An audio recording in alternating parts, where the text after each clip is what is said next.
This journey had taken me from a humble suburban home in West Point to one of the most dangerous places in Project Zomboid. Desperation is what would keep me moving towards my goal, but would often lead me into some perilous situations. There would rarely be a moment of peace as I fought off the enraged locals of this unhospitable town. But before I get ahead of myself, let's see how the journey begins. What would it be like to be a gamer in a post-apocalyptic world? My character embodies the characteristics of a real gamer. They haven't spent hours honing their bodies into a zombie killing machine or studied years to be a doctor or something boring like that. Gamers' talents lie elsewhere, like being able to stay awake for a long time or eat a bunch of junk food without dying. I awoke in the kitchen of my home in West Point. To start off my day, I ate some pickles. I immediately found one of the most frustrating items to find in the game, the How to Use Generators magazine. I didn't think this character would be using a generator ever, but you can't just leave something like that lying around. So I took it with me. The goal of this character is simple. He is a gamer without any games. His entire purpose in life right now is to go out and find a video game. Depending on how lucky I get, this could be over in a moment or after several hours. With nothing useful to be found in the first house, I headed outside, which my character wasn't very happy with. He is agoraphobic. Every time I take this trait, I regret it immediately. Having to hear that heartbeat sound non-stop can drive you insane. I dispatched my first zombies and went out to explore more houses. My low strength and no weapon had put me in a bad situation immediately. I had run away and circled back around to get to the house I was hoping to loot. It wouldn't be a real Project Zomboid start if I didn't immediately set off the burglar alarm. I had to make a mad dash through the neighborhood before I found myself dead before noon. Exhausted and panicked, I was able to lose the zombies chasing me as I stumbled through some trees.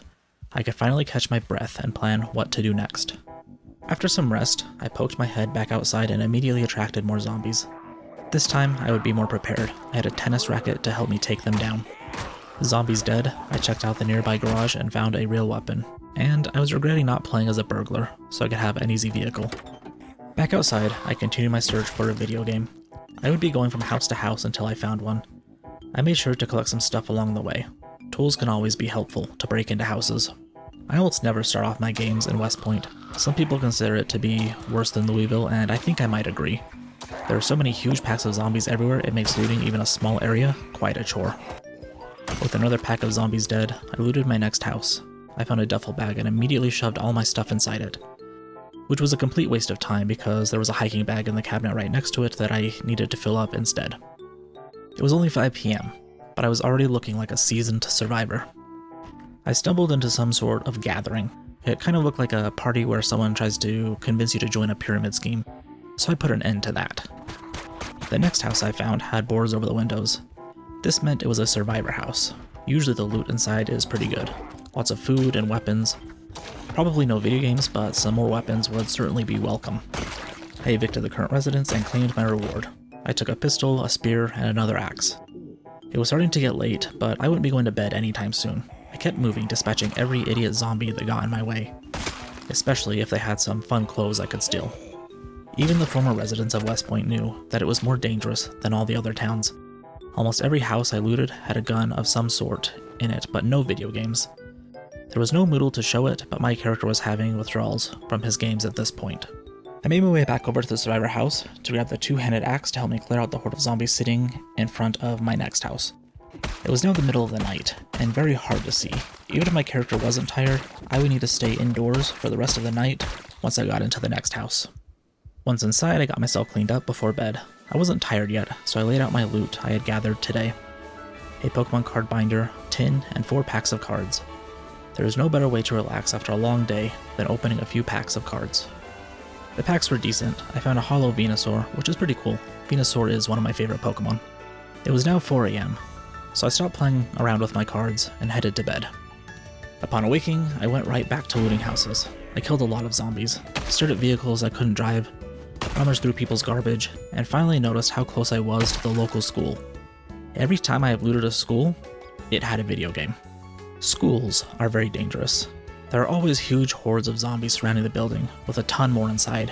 Every noise you make while trying to loot seems to draw them all in from every direction. As I approached the school, the local police department chased me down. They weren't very happy with me stockpiling so many weapons, I guess. I made my way back to the school. I couldn't get through the metal doors and would need to find a window to get inside. I cleared my way around the building and found a way in. I was so close to my goal of finding a video game, I wouldn't stop until I had it. Once inside the school, things were already pretty horrible. Zombies immediately swarmed me. I locked them in the gym and went back inside to try again. There were far too many zombies for me to take out right now. I had a plan to round them all up and try to lose them so I could check the lockers for loot. My plan was not very good though. The zombies were certainly following me, but they weren't going to be trapped anywhere. I ran outside to try and lose a few zombies before making one last desperate attempt to find the elusive video game. I made my way once again back inside the building. This time, I was already exhausted, but I had a plan. I would walk along the lockers until I saw a video game show up in the inventory menu. When I found one, I would circle back, grab it, and run away. I checked the bottom floor first, zombies hot on my heels. Every other locker had a pack of Pokemon cards that I would normally have been very excited to loot, but so far, no video game. Making my way upstairs, the number of zombies following me had grown considerably. But then I saw it, a video game sitting in one of the lockers. It was my time, all or nothing. I was getting this video game or I was going to die trying. I circled back around and shoved the video game in my bag, but that was a deadly mistake. I had gotten the video game, but it cost me my life. What is important is I looted the video game, so technically I completed the challenge. Thank you for watching. I hope you enjoyed this video. If you did, please like and subscribe, and I will see you again in the next one.